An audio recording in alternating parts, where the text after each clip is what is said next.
오늘은 정식 법회는 좀 쉬기로 했는데요. 안에서 조용하게 이제 법회를 하고, 참석하지 못한 분들은 그냥 영상으로 동참하는 걸로 대체하기로 했습니다. 요즘 코로나 바이러스 때문에 사람들이 약간 불안해서 이번 주까지는 이제 법회를 좀 쉬는 걸로 했었거든요. 이제 다음 주부터는 아마 정식으로 해도 될 것 같아요.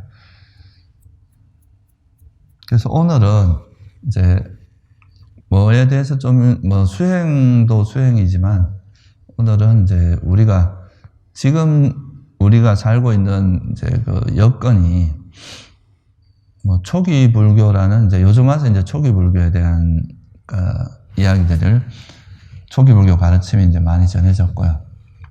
또 전 세계적으로 보면 이제 남방불교 또 북방불교, 남방불교가 이제 주로 이제 상자부 불교를 이야기하는데요. 그런 상자부 불교가 있고, 또 하나는 대승불교, 선불교, 티벳불교, 이렇게 불교가 굉장히 다양하게 이제 지금 펼쳐져 있는데, 그 속에서 이제 초기 불교라는 것이 도대체 무엇이고, 그리고 이제 그 후에 이제 발생한 대승불교가 뭔지, 이 두 가지에 대해서 좀 설명을 하려고 하고요. 대승불교의 흐름 중에서 이제 아까 말한 선불교, 이제 중국으로 가서 선불교도 탄생하고, 또 티벳 불교도 이제 후기 대승의 한 형태고, 그래서 이게 크게 나누면 이제 초기 불교, 부파 불교, 대승 불교, 이렇게 이제 세 가지로 나눌 수가 있는데요. 그 중에서 특히 이제 요즘 우리나라는 대승 불교권이죠. 대승 불교권인데, 그 중에서도 최근 들어서 이제 또 초기 불교가 이제 우리나라에 이제 소개가 되면서 초기 불교에 대한 되게 많은 관심이 있고, 우리나라는 대승 불교 중에서도 이제 좀 선불교가 강세인 이제 그런 나라입니다. 그래서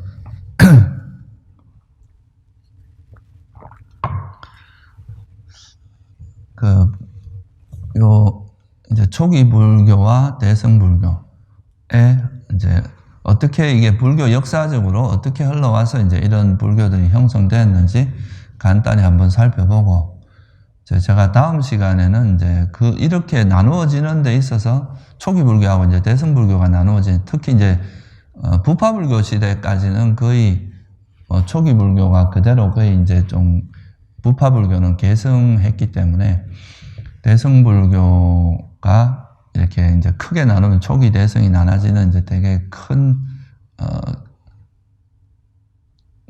이제 큰 중심적인 개념이 뭐냐면 보살 사상이라는 게 있어요. 이제 보살 사상이 대두가 되면서 그게 이제 대승 불교의 되게 중심적인 그게 되는데, 보살 사상에 대해서는 다음 시간에 다음 주에 설명을 하려고 하고요. 오늘은 이 초기 불교와 이제 대승 불교, 그러니까 한마디로 말해서 인도 불교의 역사, 그거에 대해서 간단히, 이건 여기서 제가 이제 깊이 있게 이야기하려면 이게 시간이 굉장히 많이 걸리기 때문에 대략적인 흘러가는, 그러니까 우리가 지금 현재 우리가 이제 여러 가지 불교 이야기를 듣고 있는데, 그런 것들이 역사적 흐름 속에서는 어느 정도 이제 위치를 가지고 있고 어떤 것으로 이해해야 되는지 정도만 설명을 드리도록 하겠습니다. 먼저 이제 초기 불교하고 부파 불교에 대해서 조금 설명을 드리면, 이 초기 불교, 우리가 보통 이제 요즘 와서 초기 불교 옛날에는 근본 불교라 하기도 했어요. 근본 불교라는 표현도 쓰고 초기 불교 이렇게 표현을 쓰는데, 요즘은 이제 대부분 이제 초기 불교로 정착이 된 것 같아요. 영어에서는 이제 early Buddhism이라 그래서 이제 초기 불교로 정착이 됐는데, 이 초기 불교의 이제 대략적인 정의가 뭐냐 하면, 부처님의 부처님의 직설, 부처님께서 직접 설한 법문, 그거하고 부처님의 제자, 직계 제자가 있죠, 그죠? 예를 들면 사리불존자, 목련존자 이런 분들이 있겠죠. 그런 분들의 가르침이나 또는 그 직계 제자들의 또 제자, 그러니까 부처님의 손상자가 해당하겠죠. 그 손상자의 가르침, 손상자들의 그 가르침, 그거를 이제 모아놓은 것을 우리가 초기 불교라고 합니다. 이건 다시 말해서 이제 이제 석가모니 부처님의 직접적인 좀 지도를 받았다고 할 수 있는, 그리고 또 그것이 이제 바로 이렇게 전해진 그런 가르침을 초기 불교라고 하는데요. 이거는 이제 대체로 시기적으로 보면, 부처님께서 열반에 드시고 나서 100년 후에 2차 결집이 일어나는데, 그리고 2차 결집과 더불어서 이제 근본 분열이 일어나는데, 그러면서 이제 이 부파불교 시대가 열리거든요. 그래서 그때까지의 가르침을 보통 초기 불교라고 이야기합니다. 그러니까 요즘은 보면 이제 초기 불교 그러면 이제 남방에 지금 이제 미얀마나 태국이나 이런 데 상자부 불교하고 동일시 하는데, 그거는 뭐 그렇게 생각하는 이유가 좀 있긴 한데, 그렇다고 해서 초기 불교하고 그게 같은 건 아닙니다. 초기 불교는 부처님의 직계 제자, 또 부처님 직계 제자, 이제 손자 제자, 시기적으로 보면 이제 불묘로 한 100년, 근본 분열이 일어나기 전의 가르침을 보통 초기 불교라고 합니다. 뭐 여러분도 아시다시피 이제 초창기에는 인도에서 그런 경전을 기록하진 않았죠, 그죠? 그래서 이게 구전되면서 이제 전해진 걸 이야기합니다. 그러다가 이제 불묘로 100년이 여기까지를 이제 초기 불교라고 하고, 이때는 부처님의 가르침에 이제 그 여운이랄까? 부처님의 그런 이제 생생한 가르침이 그대로 좀 전달되는 그런 시기였다고 볼 수 있고, 그러고 나서 이제 부처님께서 열반에 드신 지 한 100년쯤 뒤에 이제 근본 분열이라는 게 일어나요. 그게 이제 최초로 이제 분파가 단일 교단으로 오다가 파가 나눠지기 시작하는데, 이때 이제 원인이 뭐냐 하면 이제 10가지 문제가 있어요. 예를 들면 이제 부처님께서 율장에 보면 이제 오후에는 음식을 먹지 못한다. 이게 뭡니까? 오후 불식이라고 있잖아요. 근데 그때 당시에 오후가 지나도 해시계였으니까, 그때는 해시계가 뭐 손가락 2마디인가 뭐 그 정도 지나갔을 때까지 먹어도 된다. 뭐 이렇게 주장하는 사람들이 이제 생기기 시작한 거예요. 그러니까 제일 중요한 핵심적인 논점은 뭐였느냐 하면 10가지 중에 금은수납이라고 하는 거였어요. 그러니까 쉽게 말하면 요즘 말로 하면 돈을 받을 수 있냐 없냐, 이 문제가 이제 그때 당시에 대두가 됐는데, 그것을 이제 받아도 좋다라고 생각하는 이제 부류가 있었고, 그렇지 않다, 이건 받으면 안 된다, 되게 보수적인 입장에서 그런 금이나 은이나 이런 것은 스님이 받아서는 안 된다라고 생각하는 부류가 있었는데, 이 두 가지 주장이 이제 받으면 안 된다고 주장하는 쪽이 이제 상자부 형태로 구성이 되고, 그걸 받아도 괜찮다 하고 약간 진보적인 입장을 취한 게 이제 대중부라고 나눠진다. 이렇게 해서 이제 단일 교단으로 내려오는 게 이제 파가 나눠집니다. 파가 나눠지고, 그래서 이제 상자부하고 대중부 이렇게 나눠지게 되고요. 이 상자부하고 대중부가 나눠지면서 또 상자부 내에서도 굉장히 많은 파가 나눠지기 시작을 해요. 그래서 뭐 대표적으로 여러분이 많이 알고 있는 게 지금 현재 남방의 상자부, 이것도 이제 이 원래 상자부란 여기서 나눠진 파 중에 하나라고 보시면 되고요. 또 이제 우리나라에서 많이 알려진 게 설일체 유부라고 있어요. 설일체 유부. 이거는 이제 주로 북방으로 전수된, 인도의 북쪽에서 이제 형성된 설일체 유부라는 파가 있고, 실제로 이제 부파로 나누어졌을 때 가장 세력이 큰 부파가 이 설일체 유부였다고 합니다. 그래서 이제 이렇게 설일체 유부나 그리고 나중에 이제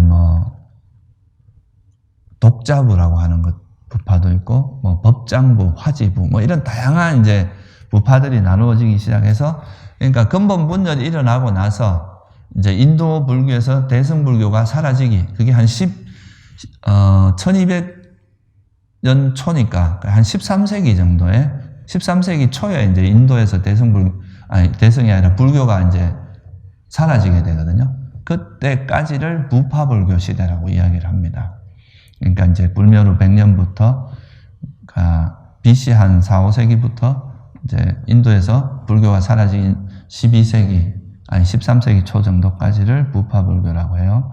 그래서 이제 이 처음에 이제 부처님 열반하시고 100년 후에 이제 파가 나눠지면서 뭐 대중부, 상자부 나눠지고 거기서 또 막 파가 나눠지면서 한 18개에서 한 20개 정도의 부파로 나눠지는데 이게 한 200년에 걸쳐서 이루어집니다. 그러니까 그 근본 분열이 일어나고서 100년에서 한 200년 사이에 이게 이제 18개 부파가 나눠지는데 이렇게 해서 이제 부파불교 시대가 열리게 되죠. 근데 이거는 이제 이때까지만 해도 그냥 이제 그냥 입장이 좀 달랐던 거지 초기 불교의 가르침에서 크게 이렇게 벗어나거나 크게 다르진 않았었어요. 그냥 이제 어떤 차이가 있었냐면 첫째는 이제 아까 말했듯이 계율을 어떻게 해석할 것인가, 계율에 대해서 좀 진보적이냐 약간 다르냐 뭐 이런 거에 따라서 이제 부파가 생겼고, 또 하나는 법을 이제 부처님 가르침을 철학적으로 어떻게 이해할 것인가, 이런 차이 때문에 또 이런 부파가 나눠진 것도 있고, 또 여러분들이 아시다시피 인도라는 나라가 되게 크잖아요, 그죠?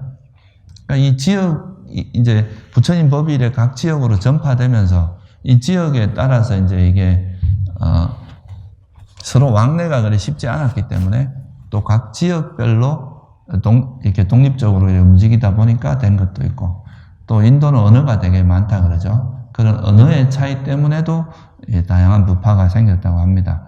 그래서 이런 여러 가지 이제 원인에 의해서 한 18개에서 한 20개 정도의 부파가 나눠지고, 이때의 이제 불교를, 부파불교를 다른 말로 하면 뭐라고 이야기하냐면 아비담마 불교 시대라 그래요. 왜 이제 이걸 아비담마 불교라고 하느냐 하면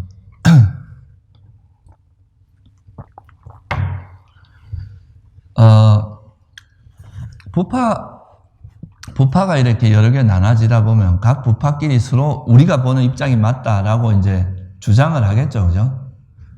우리 부파가 하는 게 더 부처님 가르침을 잘 이해한 것이다. 뭐 이렇게 이제 서로 논쟁도 하고 서로 막 말도 하고 이렇게 할 텐데, 그래서 그 자신들의 어떤 자신 부파의 정통성, 부처님의 가르침을 그대로 이었다는 그런 정통성을 좀 확립하고, 또 이 가르침을 이제 다른 사람한테 펴려면은 그런 이론적 토대가 필요하니까 그런 걸 위해서 이제 아비담마를 제작했다고 이야기를 해요.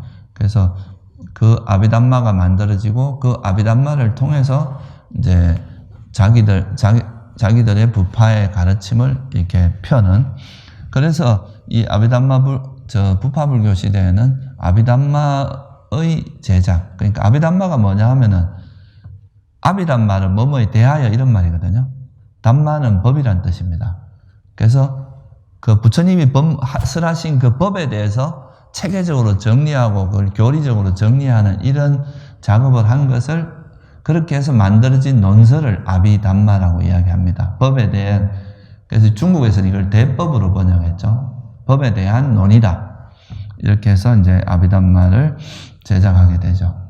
그래서 이게 이제 원래 불교가 단일 교파로 내려오다가 이게 이제 이렇게 부파가 나눠지면서 좀 복잡해진 면은 있지만, 또 어떤 면에서는 이게 이제 시대가 부처님 시대가 변하면서 그 시대에 맞춰서 또 불교가 발전하고 다양해지고, 이런 측면은 좀 긍정적인 측면으로 봅니다.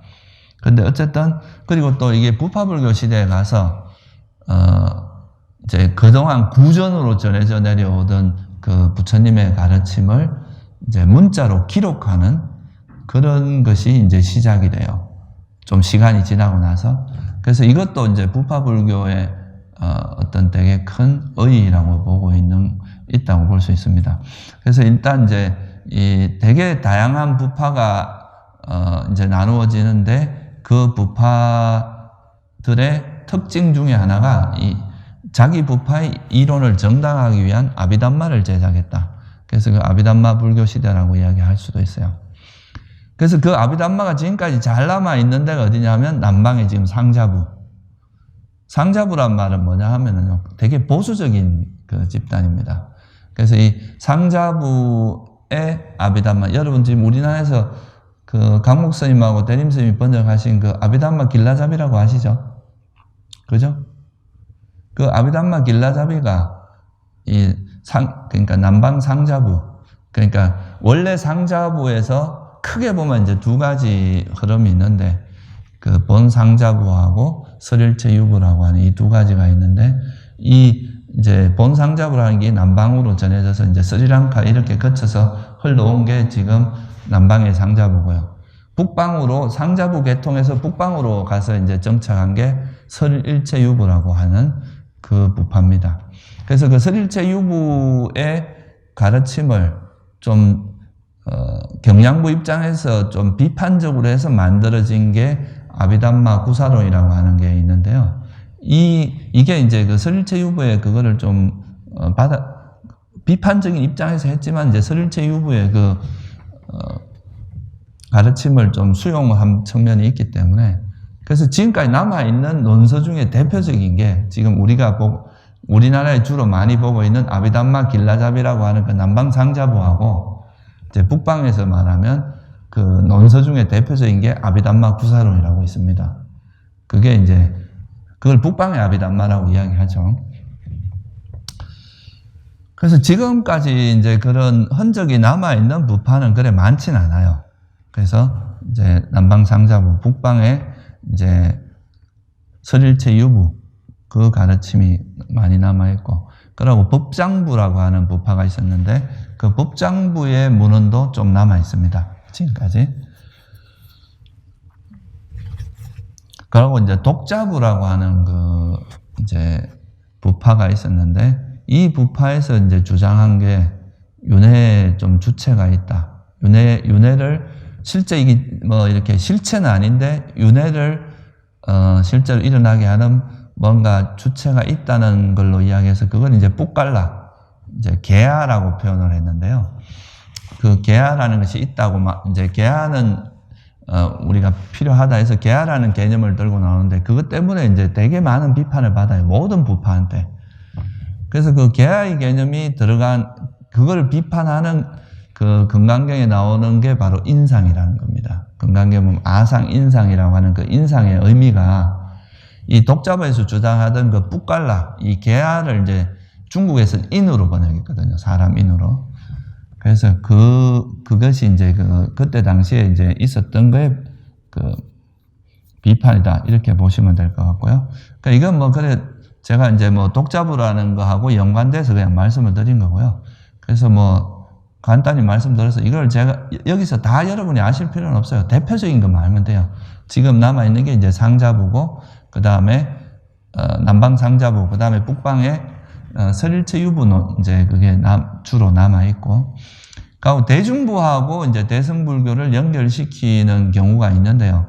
실제로 이제 대중부하고 대중부의 그 영향을 그거하고 좀 이렇게 공통되는 면이 좀 있긴 하지만 대중부하고 이 지금 대승불교와 직접적인 연관이 있다고 보진 않는다고 합니다. 이제 학자들이 볼 때는. 그래서 그 정도로 이해를 하시면 되고요. 그래서 이게 이제 초기 불교가 이제 부파불교 시대에 들어가서 굉장히 많은 부파로 나누어지면서 이게 이제 불교가 다양해졌는데 그러면서 이게 이제 이런 것들이 아까 말씀드렸듯이 부파불교 시대는 주로 이제 초기 경전부터 시작해서 이게 전해져 올 때 뭐로 전해졌다 그랬어요? 주로 구전이 됐다 그랬죠. 입으로 구전을 하다가 이게 이제 좀 시간이 지나면서 이제 최초로 이제 문자로 이게 부파불교 시대 문자가 기록되기 시작하는데 제일 첫 번째로 기록된 게 뭡니까? 그 스리랑카에서 이제 기록된 기원전 1세기에 기록된 우리가 이제 계속 구전되어 오다가 최초로 기록된 게 남방 상자부 전통에서 스리랑카에서 기록한 그 소위 말해서 여러분 폐협경이라고 들어보셨어요? 폐협. 그래서 지금도 스리랑카 가면 그런 게 좀 남아 있는데요. 이렇게 야자수 이파리에다가 이제 경전을 기록을 합니다. 야자수 이파리를 이렇게 해서 지금도 우리가 이제 성지순례를 가보면 거기 옛날에 이제 그 폐역경을 만든 절에 한번 스리랑카로 성지순례를 가면 거기를 가볼 수 있습니다. 거기 가면은 지금도 그 야자수 이파리에다 이렇게 약간 이제 뭐랄까 철심 같은 걸로 씁니다. 쓰고 난 이렇게 그러니까 파내는 거죠. 야자수 잎에서 이렇게 긁어내 그 철심으로 쓰면 이렇게 뭐 홈이 파질 거 아니에요, 그죠? 그다가 먹물 비슷한, 먹물은 아닌데, 이렇게, 그걸 이렇게 칠한 다음에 그걸 걷어내면 거기 글자가 새겨질 거 아니에요, 그죠? 그런 식으로 기록한 게 이제 폐역경입니다. 그래서 이제 그런 식으로 그동안 이제 구전되어 오던 것을 상자부에서 최초로 기록한 게 바로 그 폐역경이라는 거죠. 그게 이제 BC 1세기. 그러니까 부처님 이제 열반하시고 나서 한 500년쯤 뒤에 기록된 겁니다. 구전되어 오다가. 그 비슷한 시기에 이건 이제 스리랑카뿐만 아니라 저 북방에서 아까 말한 이제 설일체 유부나 그 북방에서 활동하던 부파에서도 이 문자로 기록되기 시작했다고 합니다.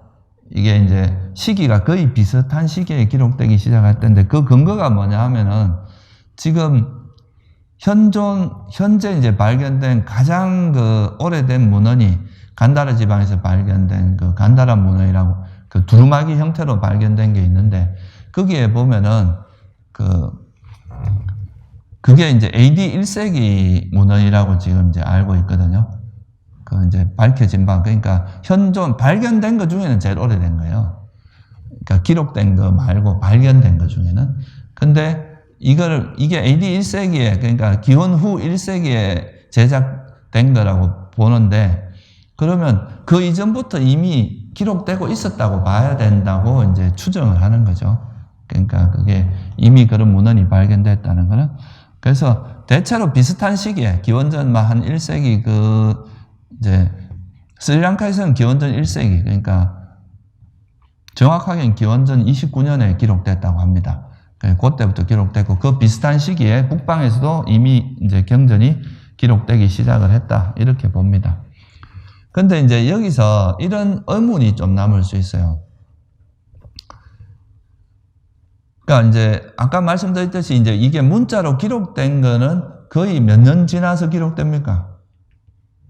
부처님 열반하시고 나서 거의 한 500년쯤 지나서 이게 이제 문자로 기록이 되니까 사람들이 어떤 생각을 할 수 있느냐 하면 그것이 뭐 전해지는 동안에 그게 어떻게 정확히 전해졌고 이게 뭐 제대로 그러니까 이제 오는 와중에 많이 잊어버리고 구전된 게 얼마나 정확하겠냐 이렇게 이제 의문을 가질 수가 있잖아요, 그죠?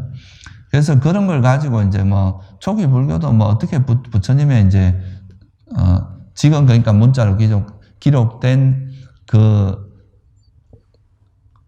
아까 말씀드렸듯이 이제 스리랑카나 이제 이런 데서 특히 이제 스리랑카에서 기록된 거는 3장이 다 고스란히 기록이 됐거든요. 그게 이제 지금 우리가 보고 있는 니까야라고 하는 게 이 스리랑카에서 이제 기록된 거예요.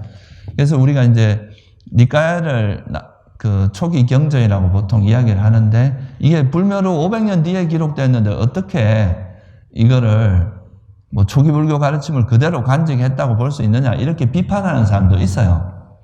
그리고 그게 이제 상자부 전통에서 기록된 거란 말이에요. 그러니까 여러 부파 중에 하나인 상자부 전통에서 기록된 거기 때문에 이게 과연 초기 불교 가르침이 맞느냐 이런 식의 이제 의문도 갈 수 있는데 실제로 이제 이거에 대해서는 제가 이제 뭐 우리 선원에 옛날에 와서 그 강의를 했던 이필원 교수님의 이야기를 들어보면 뭐 강목 스님한테도 제가 들어보니까 이게 구전이 오히려 문자로 기록하는 것보다 훨씬 더 정확할 수가 있다 그럽니다. 왜 그러냐 하면 인도에서 이제 보통 이제 이게 인도는 기록 문화가 없고 다 구전 문화였거든요. 다 외우는 문화였는데 이거를 외울 때 이제 뭐 8개 이거 문장으로 된 8개의 그 단어로 된 그런 뭐 팔음절로 된 문장도 있고 뭐 이렇게 문장이 있는데 그거를 할 때 보통 이제 어떤 딱 이렇게 문장을 구성해서 그걸 암기를 할 때 그 암기를 할 때 그 모음이 들어가는 위치가 딱 정해져 있다 그래요. 이게 운율학 같은 게 있어가지고 우리가 구전을 할 땐 그냥 하는 게 아니라 약간 거기에 뭐라 그럽니까? 이 운율이 있잖아요, 그죠? 그 운율을 할 때는 그 운율에 맞게 딱 이렇게 예를 들면 8자 같으면은 네 번째하고 8번째 딱 반드시 모음이 들어가야 되는 뭐 이런 이제 규칙이 있다 그러죠. 그래서 그거에 따라서 하기 때문에 만약에 이걸 바꾸면 다른 것도 다 바뀌고 여기에 들어갈 수 있는 숫자가 되게 제한되기 때문에 실제로 이거는 이제 뭐 글자를 하나만 바꿔도 전해지면서 금방 이게 티가 난다 그러죠. 그래서 실제로 이제 인도에서는 이 운율학이 굉장히 발달을 했고 지식인들이 이 운율학을 배우지 않으면 지식인 소리를 못 들었다고 해요. 그래서 사실 뭐 이제 이 오히려 문자로 기록되는 것보다 이게 구전되는 것이 더 바꾸기가 힘들다고 이야기하죠. 오히려 문자라는 건 싹 빼고 넣을 수가 있는데 이거는 그렇게 하기가 굉장히 어려운 구조라고 합니다. 그래서 사실 이게 구전이 어떤 면에서는 더 정확하다고도 이야기를 하죠. 그래서 어떻게든 이제 이게 니까야로 전성이 됐는데 기록된 게 이제 지금 우리가 초기 경전, 그러니까 아까 말했던 초기 불교는 언제 거라 그랬어요? 부처님의 한 불멸 후 한 100년까지를 초기 불교라고 하는데 이게 이제 전성되는 방식이 이제 스리랑카, 그러니까 남방 상자부에서 기록된 게 이제 BC 한 1세기경 그때 기록된 게 보통 우리가 알고 있는 여러분들이 요즘 많이 보는 니까야, 그죠? 이 니까야가 그때 기록된 겁니다. 그때 이제 그러니까 상자부 전통에서 이게 전성이 된 거고 또 하나 우리나라에서 이제 주로 여러분 잘 모르겠지만 아함경이라고 있습니다. 들어보셨어요? 아함.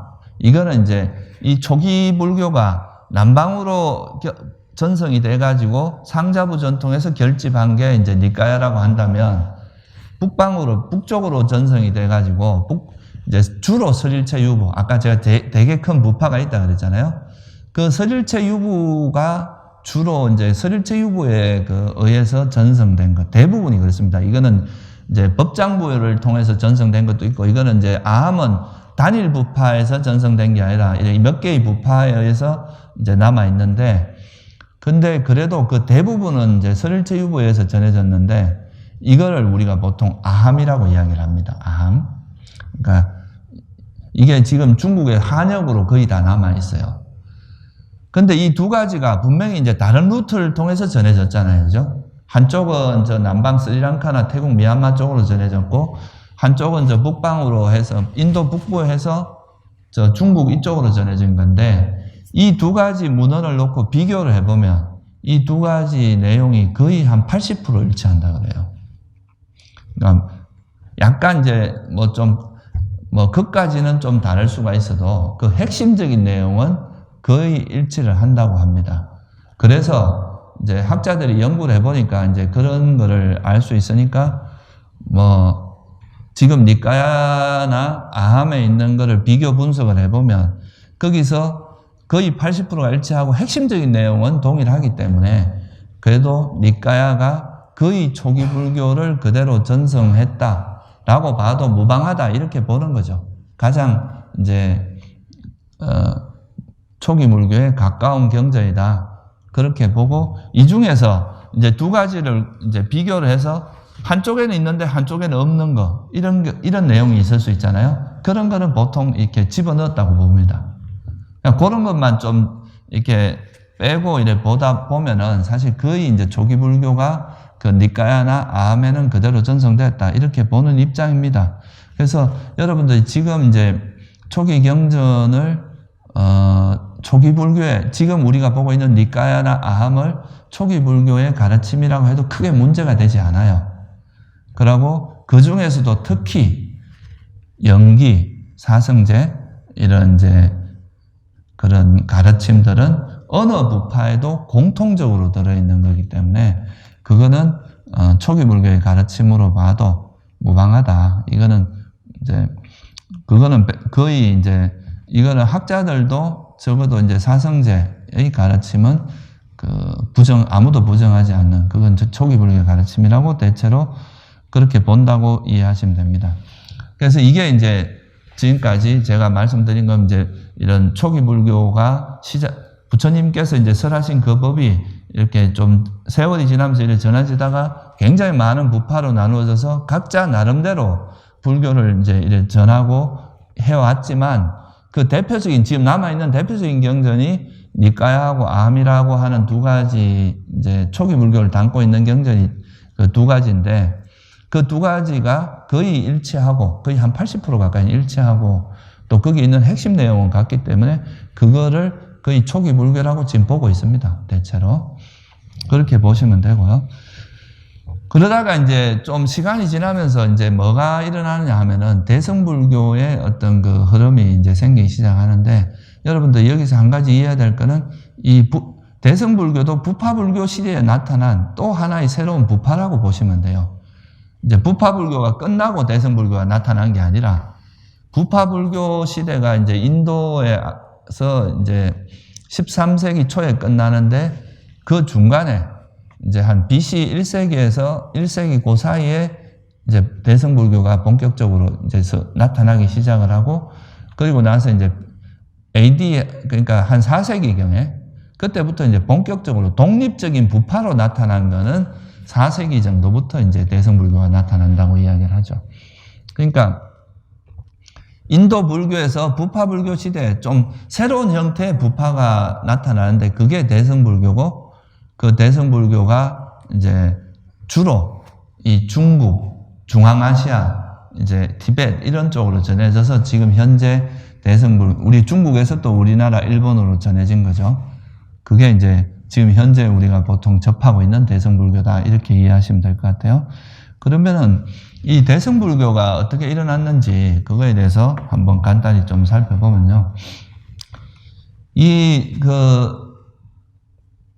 아까 말씀드렸듯이 이제 부파불교 시대가 이제 불멸 후 한 100년 후부터 시작이 돼서 그게 한 100년에서 200년 사이에 완성되니까 그 후에 이제 막 굉장히 많은 부파가 있었는데 그러다 보니까 이제 아까 말씀드렸듯이 각 부파에서 자기 부파의 우수성을 입증하기 위해서 뭘 만들었다 그랬어요? 아비담마라고 하는 되게 이제 논리적으로 자기 교리를 체계화한 그런 논서, 이거를 이제 만들기 시작을 했죠. 그러는 와중에서 이제 뭐 일반적인 사람, 이제 대중들을 포교하고 가르치고 이런 것보다는 좀 이런 철학적 연구에 좀 몰두를 하는 그런 약간의 부작용 같은 게 있었다고 해요. 그러다 보니까 이제 포교나 이런 것보다는 이런 철학적으로 분석하고 이거를 이제 철학적으로 정립하는 쪽으로 많이 움직였다고 하죠. 그리고 그 시대에 이제 시간이 이제 부처님 열반하시고 나서 시간이 지나다 보니까 소위 말해서 제가 생각할 땐 좀 아라한이라고 이제 아라한이 아닌데 아난이라고 이제 좀 가짜 도인들이 좀 생기기 시작을 한 것 같아요. 가짜 아라한들. 그래서 아라한이라고 하면서도 뭔가 이제 경전에 나오는 그런 아라한의 모습과는 다른 사람들이 좀 많이 생겼던 것 같아요. 그러다 보니까 아라한에 대한 좀 부정적인 인식이 좀 확대됐다고 합니다. 그러니까 이게 BC 한 2세기 이건 1세기 그 즈음해서 그러니까 이제 부처님 열반하시고 나서 한 몇백 년이 지나면서 그런 인식이 이제 확장되다 보니까 이제 새로운 모델이 좀 필요한 게 있었고 또 하나는 부처님께서 이제 열반하시고 나서 부처님의 이제 향기가 점점 이래 멀어지잖아요. 부처님의 여운이. 그러니까 이제 부처님에 대한 그리움이나 이런 게 좀 많이 생기고 부처님을 좀 수행의 모델로 삼고자 하는 이런 이제 움직임이 생기기 시작을 합니다. 그래서 아까 말했듯이 아라한에 대한 부정적인 인식이 좀 있었고 좀 확산이 되고 있었고 또 부처님에 대한 어떤 그리움이나 또 그런 것들로 인해서 부처님을 하나의 수행자의 롤 모델로 생각하는, 그러니까 부처님은 자기 수행만 한 게 아니라 깨닫고 나서 많은 중생을 제도하고 막 이랬던 헌신했던 그런 모습들을 좀 모델로 해서 이제 부처님을 모델로 해서 하는 그런 개념이 그게 바로 이제 보살 사상입니다. 모든 중생을 이제 괴로움에서 해탈하게 해야 하는 그런 쪽으로 가야 된다. 이러면서 나온 게 이제 보살 사상인데요. 이게 이제 그래서 이 보살 사상은 사실 이게 이제 대승권에서만 이제 있었던 게 아니라 그때 당시에 예를 들면 지금 상자부에도 이 보살 사상이 있거든요, 여전히. 다른 부파에도 다 이래 보살 사상이 있었는데 특히나 이 보살 사상을 중심으로 놓고 이제 나름 교단을 이제 이론적 사상적으로 이론적으로 이렇게 정립해 나가는 그런 그 흐름이 생겼는데 그게 바로 이제 대승불교의 시작이었다. 이렇게 이제 보고 있습니다. 그래서 이거는 이제 대승불교의 기원은 되게 많아요. 기원설은 불탑 신앙설도 있었고 여러 가지 이제 그러고 불탑 부처님 탑을 뭐 관리하는 사람들을 중심으로 형성됐다 이렇게 보는 설도 있었고 또 하나는 이제 자타카라고 하는 그러니까 이제 부처님에 대해서 되게 이제 그리움이 있다 보니까 또 부처님을 이상적인 존재로 생각하다 보니까 부처님 같은 분이 또 여러분도 경전을 보면 부처님이 일반 제자들하고는 좀 다른 능력이 있잖아요. 모습 같은 게. 그러니까 부처님이 이렇게 된 거는 이 한 생에 이렇게 됐을 리가 없다 하면서 전생담을 이제 만들기 시작하는데 그게 이제 자타카가 제작되기 시작을 합니다. 이 부분에 대해서는 제가 다음에 좀 더 자세히 설명을 드리기로 하고 그래서 이 부처님의 전생담이 이제 제작되기 시작을 하는데요. 그러면서 이제 이 부처님이라는 분을 되게 이제 이 자타카라고 하는 거는 실제 이제 부처님이 설했다기보다는 당시 인도에서 이렇게 있었던 그 민간 설화라든가 이런 거를 이제 이런 걸 통해서 부처님의 이제 그 전생담으로 이렇게 둔갑시킨 일종의 불전 문학이라고 봅니다. 이거는 이제 실제라기보다는 부처님이라는 분을 이제 이렇게 좀 더 대단한 그 부처님을 이제 신격화하는 과정에서 만들어진. 그래서 이런 배경들이 그러니까 이제 첫째는 이제 이런 보살 사상에 확산되고 있었고 또 아까 말했듯이 스님들이 어떤 그 개인적인 뭐 어떤 수행이나 해탈 그리고 또 이런 아비담마 철학적인 아비담마의 제작 이런 데만 너무 빠져 있고 그러면서 이제 이런 보살 사상이 되기 시작을 했고요. 또 이제 자타카의 제작 그러니까 부처님의 전생담 그거를 모은 자타카가 만들어지는 것도 대승불교가 일어나는데 되게 중요한 역할을 합니다. 또 하나 이제 시대적 배경이 뭐냐 하면 그 인도 당시에는 바라문교라고 있었잖아요. 그죠? 이 바라문교는 그 유신론적인 사상이란 말이에요. 신이 되게 많아요. 그러니까 이제 그런 것이 그 당시에 있다 보니까 이런 식으로 이제 바라문교가 아주 적극적인 포교를 하고 있었는데 이게 이제 불교에서도 이런 것에 좀 요소가 좀 필요하다는 인식이 좀 생긴 거죠. 그래서 이제 이런 유신론적인 배경, 그걸로 인해서 나중에 이제 간다라 지방에서 뭐가 형성이 됩니까? 뭐가 만들어집니까? AD 한 1세기경에 소위 말해서 불상이 조성되기 시작합니다. 그전에는 다 불탑, 그러니까 사리탑 뭐 이런 탑이었거든요. 근데 이런 이제 불탑이 조성되는 거 이것도 대승불교가 생기는데 되게 큰 역할을 합니다. 소위 말해서 그 헬레니즘 문화 영향을 받죠. 그죠? 그래서 그래가지고 불탑도 형성이 돼요. 그리고 또 아까 말씀드렸듯이 이제 스님들이 이런 포교나 이런 거에 좀 적극적이지 않고 이제 그런 철학적인 아비담마를 좀 개발하고 그거를 제작하는데 좀 열중했다. 이런 것이 이제 배경이 돼서 좀 기존의 불교의 부파 불교의 흐름과는 조금 다른 보살 사상을 중심에 놓고 이제 뭔가 불교를 봐야 되고 수행도 하고 이런 형태의 이제 흐름이 형성되는 이게 배경이 되고 그걸로 인해서 이제 대승불교가 이제 시작되게 됩니다.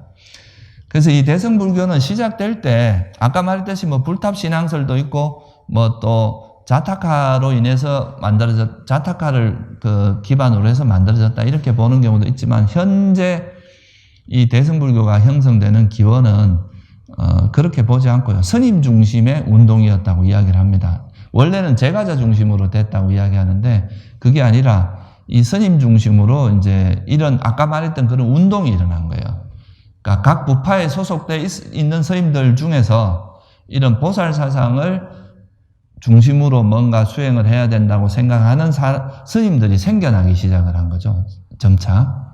그러면서 이제 그런 사람들이 제일 먼저 뭐부터 시작하느냐 하면 경전부터 제작을 하기 시작을 합니다. 대성경전을 제작을 해요. 그래서 그러면서 이 대선 경전을 유포하기 시작을 해요. 그러니까 그때까지만 해도 독립적인 부파가 있었던 건 아닙니다. 독립적인 부파라는 것은 뭐냐 하면은 자기 부파 내 사찰도 있고 거기서 계율도 스님도 이제 양성하고 이런 게 다 갖추어진 걸 이야기하는데 이 초기 대성에서는 그런 게 없었어요. 그냥 각 부파의 스님들이 소속돼 있으면서 그냥 이제 이런 대성 경전을 제작해서 유포하고 그걸 통해서 자기 세력을 좀 확대해 나가는 그 정도 수준이었다고 이야기를 하죠. 이게 독립부파로 이제 형성되고 독립부파가 만들어지는 거는 거의 뭐 어느 정도 돼야 되냐면 이제 한 4세기.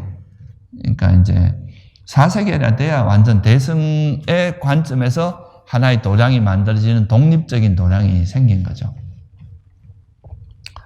이거는 여러분들이 뭘 갖고 이해를 하시면 되냐 하면 지금 우리나라에도 초기 불교가 많이 이제 알려지고 또 초기 불교의 사상, 초기 불교의 어떤 관점으로 공부하는 스님들이 많잖아요. 많아졌거든요, 지금은. 그렇다고 해서 초기 불교의 어떤 완전히 독립적으로 초기 불교만 하는 그런 도량은 거의 없단 말이에요. 지금은. 그냥 포교당처럼 아주 소규모로는 있지만 그 속에서 스님도 양성하고 뭐 이렇게 하나의 독립적으로 할 수 있는 정도의 그런 건 없단 말이에요. 그러니까 이제 그런 상황으로 여러분이 이해를 하시면 돼요. 이게 아직 그때까지는 그냥 대승불교의 사상은 있었지만 독립적으로 사찰이 있고 그런 것은 아니었다. 그렇게 보시면 될 것 같고요. 그러다가 이제 이때 이제 제일 먼저 경전이 제작된 그러면서 이제 경전부터 제작된 제일 먼저 제작된 경전이 정토에 관련된 경전이라고 하죠. 대성 경전 중에서. 왜냐하면 그게 이제 아까 말했듯이 그 불교는 부처님은 이미 돌아가셨고 그때는 현재 이렇게 우리가 의지할 대상으로서의 부처님은 안 계셨잖아요, 그때. 그러니까 뭔가 현재도 이 부처님이 있고 이 부처님의 이름만 부르면 우리가 극락세계에 태어나서 거기서 해탈한다. 이런 것이 그 바라문교에 대적하기에 아주 좋은 그런 그거였죠. 그래서 제일 먼저 제작한 경전이 아마 정토경이었다고 이야기를 하죠. 그래서 그때 이제 아미타불이나 이제 이런 극락세계 이런 게 초기 대성경전에 속한다고 합니다. 그래서 이게 이제 아까 말한 그 간다라 사본이라고 그 이제 그러니까 1세기경에 그 발견된 사본에 보면 이제 그런 대성 그 전에 있었던 그런 뭐 탑이라든가 이런 데는 대성 이런 말이 안 나온다 그래요.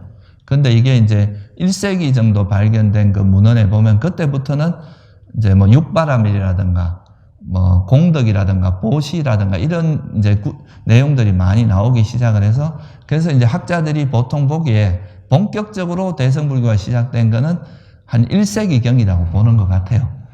그전에는 대성불교가 형성되기 위한 어떤 그 토대가 마련된 시기라고 보고 그러니까 대성불교의 뭐 보살사상이나 이런 건 그 이전부터 있었고요.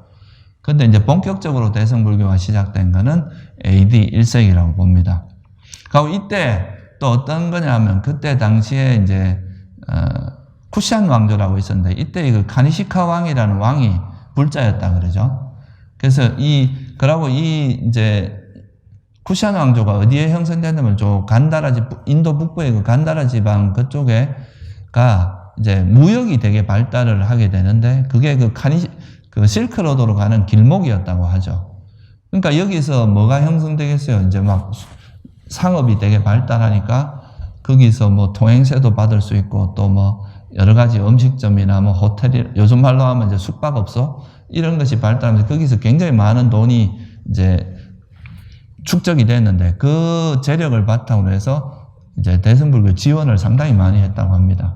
그러면서 이제 대승불교가 본격적으로 이때부터 막 많이 퍼지기 시작을 했다고 이야기하고 또 그 실크로드로 이제 중국으로 교역을 하는 대상들이 그 가다 보면 뭐 되게 뭐 재난도 많을 거 아니에요, 그죠? 강도를 만날 수도 있고 막 그러니까 이때 주로 어떻게 했느냐 하면 그 사람들이 그 상인들한테 선물을 할 때 대성경전을 이렇게 필사를 해가지고 선물을 했대요. 그러면 그 경전을 가슴에 품고 막 가면서 그걸 전했다고 하죠.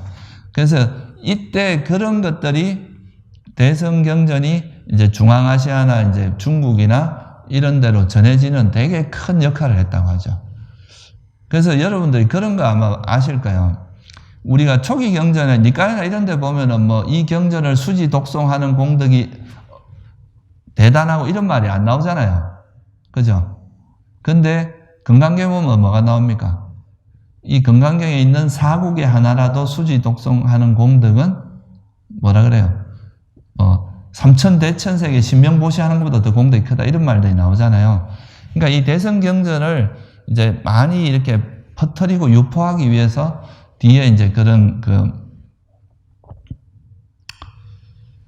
뭐랄까 그런 이제 수지 독송의 공덕, 경전을 서사하는 공덕을 찬탄하는 구절이 많이 나옵니다. 왜 이렇게 했느냐 하면은 초기 경전은 그래도 이제 이 니까야나 아함 같은 경우는 초기 경전을 부처님께서 직접 설한 것을 그대로 기록했기 때문에 권위가 있었어요. 그런데 대성경전은 사실 이제 부처님의 뜻을 초기 대성경전은 부처님의 그 초기 불교 가르침을 거의 그대로 개성했다 그래도 뭐 크게 문제되지 않는 것들이 많습니다. 그런데 어쨌든 이거는 후기에 이제 스님들이 직접 제작을 한 거잖아요. 그대로 이렇게 직접 설한 건 아니란 말이에요. 그러니까 이거에 대한 좀 권위의 문제가 있었을 거 아니에요. 그죠? 그래서 이제 그런 식으로 해서 좀 권위를 부여하고 해서 많이 퍼뜨리게 했다. 이렇게 보고 있습니다. 그래서 이제 그러면서 1세기경에 이게 이제 저쪽으로 많이 퍼지게 되고요. 많은 사람들이 특히 이제 실크로드에서 교역을 하는 대상들, 그죠? 이 대상들에 의해서 이 경전이 많이 유포가 됐다고 합니다. 그렇게 이제 이 경전이 많이 유포가 되고 이러다 보니까 이제 이 대성불교를 좀 공부하는 스님들도 많아지고 좀 더 세력이 커지면서 그러면서 이제 여러분이 아주 잘 아시는 1세기, 한 2세기, 3세기에 걸쳐서 뭐가 이제 나오느냐 하면 용수보살이 나오죠. 그죠? 용수. 들어봤죠? 용수 스님에 의해서 중론이라는 것이 제작이 되는데 이게 이제 중론이라는 게 제작이 되면서 소위 말해서 이게 이제 그동안 아까 말했던 그거하고 관계가 있어요. 이제 이 부파불교 때 너무 아비담마에 빠져갖고 이제 그런 이론적인 거에만 몰두하니까 이런 법에 대한 논의에 대한 것들을 법을 좀 실체론적으로 보는 게 많았어요.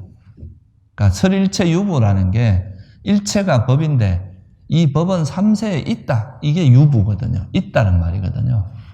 그래서 그런 것을 비판하면서 나온 게 이제 중론인데 이 중론에서 이제 영기, 중도 이런 거를 되게 강조해서 이제 설명을 하면서 이때 기존에 가지고 있던 아비담마의 문제점을 이제 이렇게 혁파하는 그런 쪽으로 형성돼. 그래서 이 중론의 가르침을 이제 용수가 펴면서 이 논설을 제작하면서 이 무리들이 만들어낸 학파가 중간학파예요. 이거를 따르는. 이때부터 처음으로 이제 독립적인 부파가 생기기 시작한 거죠. 대성불교에. 그래서 이제 이 용수의 가르침을 계승한 그런 대성불교의 부파가 중간학파라고 할 수 있고, 그리고 또 좀 뒤에 뭐가 나오냐면 유식이라고 들어봤죠. 그죠? 우리나라에서도 이제 유식에 대해서 많이 공부를 하는데요. 이 유식학파가 또 뒤에 생깁니다.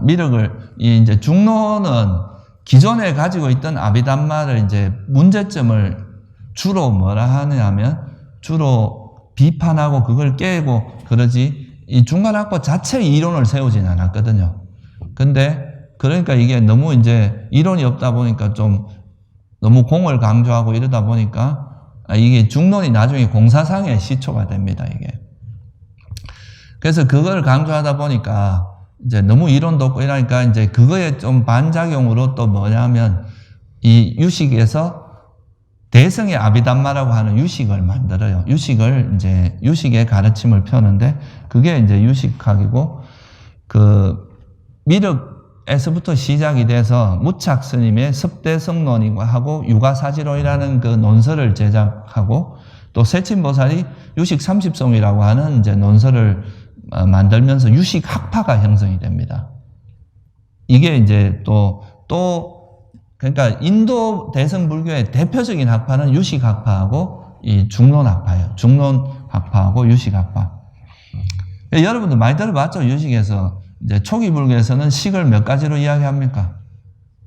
아니, 비설신, 의식, 이래가지고 몇 가지로 해요? 6식으로 이야기하잖아요. 그죠? 6가지 식으로. 근데 이 유식에 가면은 이것을 드러나는 거는 6가지 식인데 이 밑바탕에 7식과 아래아식이 있다. 이런 식으로 해서 8가지 식으로 이제 설명하는 그 유식학파가 나타납니다. 그래서 이게 이제 유식이고 이 유식학파가 또 형성이 돼요. 이건 이제 대승불교의 대승의 아비담마라고 보시면 됩니다. 이건 제가 자세히 설명 안 드릴게요. 그냥 이런 이제 그래서 이 대승불교가 그렇게 형성되고 나서 한 4세기경부터 이런 이제 중간학파가 생기고 유식학파가 생겨요. 이게 대표적인 이제 인도의 그 대승불교의 독립된 부파로서 이제 되는 건 이때부터입니다. 그리고 좀 더 지나서 이제 이 두 가지를 결합한 유가행 중간학파라고도 생기는데 그런 게 있었고 또 뭐 그 후에 열애장이라고 열애장 사상도 나왔어요. 이거는 제가 뭐 더 이상 설명드리지 않겠습니다. 1까지 가면 너무 복잡해지니까. 그리고 이제 여러분들 지금 현재 되게 유명한 게 또 뭐가 있어요? 티베트 불교 있잖아요. 그죠? 이제 이 불교가 대승불교가 대표적인 것이 이제 좀 이런 흐름이 있었고 또 하나가 이게 조금 후대에 가면서 밀교라고 하는 게 생겨요. 이제 밀교도 이렇게 흘러가다 이제 이것도 좀 독립적으로 형성되기 시작하는 게 이제 주로 이 밀교가 대표적으로 이제 주된 그 불교가 되는 게 어디냐면 티벳입니다. 티벳 불교가 이제 밀교를 굉장히 적극적으로 흡수를 하죠. 그래서 이거는 뭐냐면 부처님께서 그냥 초기 불교에 드러낸 거 외에도 이제 따로 가르쳐 준 가르침이 있다. 밀교. 그러니까 비밀리에 가르쳐 준 게 있다. 그걸 이제 밀교라고 해서 이 형교, 우리가 드러난 가르침은 형교라고 하고 밀교가 있는데 이쪽에 이제 가르침이 등장을 하는데요. 대승불교에서. 이때 이제 주로 힌두교의 그런 주술적인 요소 또 나중에는 그 여러분 잘 아는 탄트라, 그죠? 성적인 에너지를 수행에 활용하는 탄트라 이런 것도 들어오고 그러면서 이제 제일 그 힌두교적인 요소가 많이 들어온 불교가 이 밀교입니다. 그래서 이 밀교가 이제 특히 티벳에서 형성이 돼요. 그러면서 이제 인도의 불교가 거의 완성이 됩니다. 인도 불교가. 그러니까 처음에 이제 이 부파불교가 한 13세기까지 형성이 되고 이 또 부파불교의 반작용, 그러니까 이제 이 부파불교가 너무 이제 그 개인의 해탈이나 또 이런 아비담마 이런 쪽 약간 부정적인 면을 비판하면서 나온 게 보살 사상을 중심으로 하는 대승불교가 형성이 되고 그 대승불교가 이제 본격적으로 단일 학파로 형성되는 것은 이제 4세기 이후, 그러니까 중간학파나 유식학파, 그 다음에 유가행 중간학파, 뭐 열애장 이런 것들이 나오기 시작하고 또 이게 조금 더 뒤에 가면은 이제 좀 더 적극적인 이제 밀교라고 하는 또 흐름이 하나 생기는데 밀교도 이제 초기부터 그런 흐름은 있었다고 해요. 근데 본격적으로 이제 형성되는 거는 한 8세기경에 이제 그게 8세기에 본격적으로 이제 그 티베트 불교에서 이 밀교를 국교로 받아들인다고 하거든요. 그래서 하여튼에 이게 이제 밀교가 형성되고 이래서 인도 대승불교가 이제 이까지가 이제 보통 인도 대승불교라고 합니다. 그러니까 대승불교에도 다양한 부파가 있는 거죠. 그죠? 중간학파, 유식학파, 그 다음에 유가행 중간학파, 뭐 열애장 쪽에 그게 있고 또 뭐 이제 밀교 이렇게 해서 다양한 부파가 형성이 이게 한 13세기 초까지 이렇게 진행되다가 인도에서 사라집니다. 그래서 인도에서 이 불교가 이렇게 사라지게 된 원인이 뭐냐 하면은 이거에 대해서 한 3가지 정도를 꼽아요. 첫째는 이슬람이 그때 침공해서 이제 막 이슬람 외의 종교들을 막 굉장히 핍박하고 많이 죽이고 막 이런 일들이 벌어지거든요. 여러분들이 나란다 대학에 가보면은, 그 나란다 대학 가보셨어요? 인도에? 거기 가면 그 이제 우물이 있는데, 거기 우물이 스님들 피로 꽉 찼다고 뭐 이런 이야기를 할 정도로, 그 나란다 대학이 굉장히 큰 이제 스님들이 많이 사는 곳이었는데, 거기서 굉장히 많은 스님들이 죽게 되고, 그러니까 그 불교를 이끌어가던 스님들이 많이 죽게 되는 것도 큰 원인이, 핍박을 엄청나게 받았죠. 그것도 이제 큰 원인으로 보는데, 그거보다 좀 더 뭐 또 하나는 뭐냐 하면은 불교가 힌두화되는 것. 이것도 이제 되게 큰 원인으로 봅니다. 무슨 말이냐면 이제 후대로 초기 대성은 이제 초기 대성 불교는 초기 불교의 가르침을 거의 계승했다고 해도 뭐 크게 문제가 없는데, 이게 이제 중기 후기로 가면서 점차 이제 힌두교적인 요소를 많이 받아들이는데, 그 중에서도 주로 뭐를 많이 받아들이냐면 처음에 보살은 그냥 수행의 한 새로운 수행자로서 수행을 하는 길에서의 새로운 길로 제시를 된 건데요. 나중에 되면 보살도 뭐가 됩니까? 초월적인 신처럼 돼버려요. 그러니까 그게 뭡니까? 우리나라에서 많이 하는 거 뭐 있어요? 관세음보살, 뭐 지장보살, 이런 분들이 이제 등장을 하면서, 이때는 수행자로서의 보살이 아니라 완전히 구원자, 이렇게 이제 그런 하나의 신의 모습으로 나타나기 시작을 하는데요. 이게 이제 여러분들이 천수관음보살 상이 인도에 이제 가보면은 힌두교 신 중에 하나의 모습하고 거의 똑같습니다.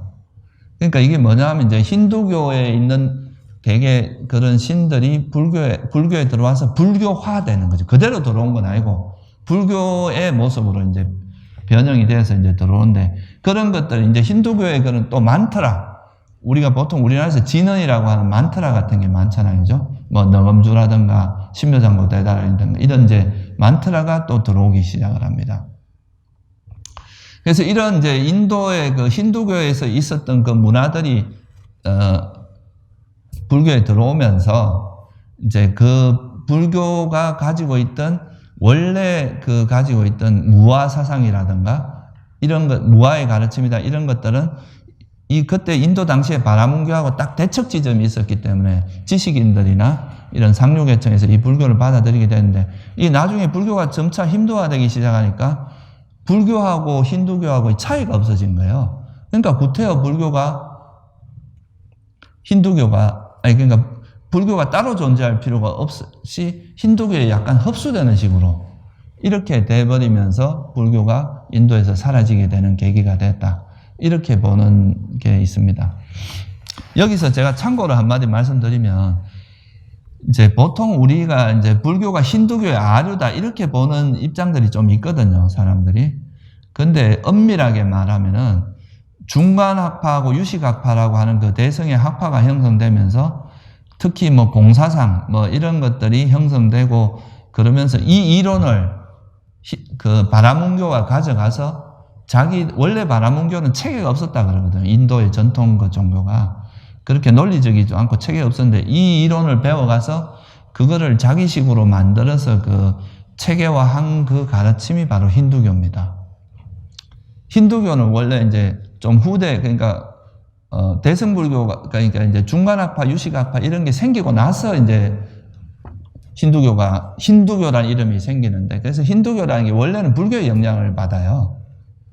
불교 때문에 만들어진 게 힌두교라고 할 수 있습니다. 나중에는 이제 또 역으로 힌두교의 영향을 받아서 대승불교가 힌두화되는 과정을 거치긴 하는데, 초창기에 원래 힌두교가 형성되는 거는 불교의 영향을 받아서 형성된 겁니다. 그러니까 불교의 우리가 불교가 힌두교의 아류라니 뭐 이런 거는 좀 말도 안 되는 주장이라고 볼 수 있죠. 그래서 어쨌든 그렇게 해서 이제 나중에 이게 처음에는 이제 불교의 영향을 받아가 힌두교가 만들어졌지만, 그때 힌두교가 이제 또 한 가지 이제 원인이, 첫째는 힌두화되는 거, 이슬람이 침공인데 또 한 가지 이유가, 그때 힌두교는 되게 이제 이게 다불 사상, 힌두교는 신도 엄청 많잖아요. 그죠? 그러니까 이제 이런 다신이죠, 다신 사상이 있는데, 이래가지고 그 민중의 아주 그 하층민까지 굉장히 깊숙이 침투해 있었다고 해요. 이 힌두교는.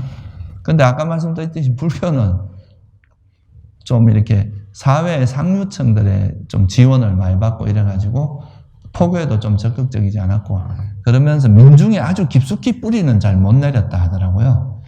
그러다 보니까 이제 그런 것도 불교가 인도에서 사라지게 되는 하나의 큰 원인이 됐다.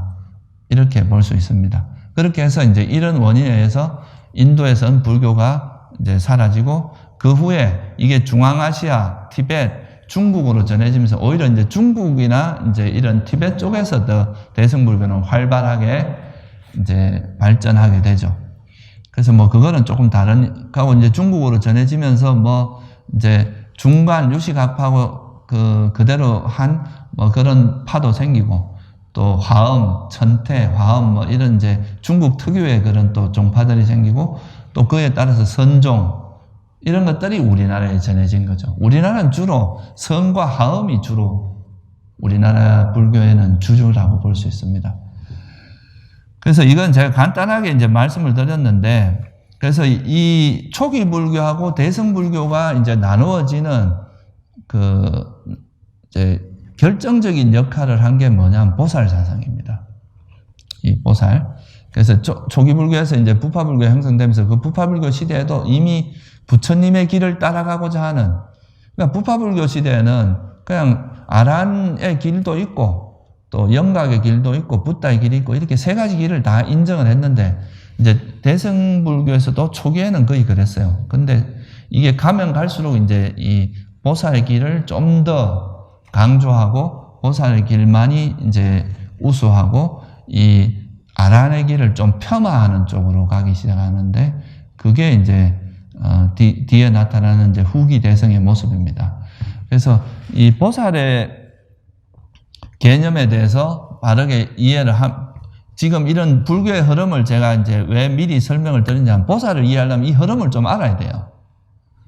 그리고 나서 이 수행자로서의 이제 보살이라는 개념이 이런 역사적 흐름 속에서 어떻게 조금씩 변해갔는지 그거를 이해하면은 이제 우리가 이런 이제 불교를 이해하는데 상당히 도움이 많이 됩니다. 왜냐하면 우리나라가 대승불교권이기 때문에 또 초기 불교가 새롭게 들어오면서 이런 거에 대해서 막 좀 갈등도 되고 잘 정리도 안 되고 이런 문제들이 좀 있거든요. 그래서 이 보살 사상이라는 거, 이거를 좀 정리를 해보면 그 초기 불교에서부터 보살 사상이 어떻게 나왔고 그것이 어떻게 정립되어 갔다는 걸 이해를 해보면 우리가 어느 선에서 이걸 이해하면 되겠다 하는 것에 대한 좀 그 청사진 같은 게 그려질 수 있기 때문에 그래서 이제 제가 다음 정기법회 때 좀 하려고 하는 내용 전에 지금은 좀 베이스로서 좀 미리 알아두면 좋겠다 하는 내용으로서 미리 좀 말씀을 드렸어요. 오늘은 여기서 마치겠습니다. 네. 제가 사실 오늘은 이제 뭐 집중 수행하는데 이런 거를 말하면 여러분 약간 머리 아플 수도 있는데 뭐 그냥 이렇게 불교가 흘러왔다는 정도로만 이해를 하시면 됩니다. 네.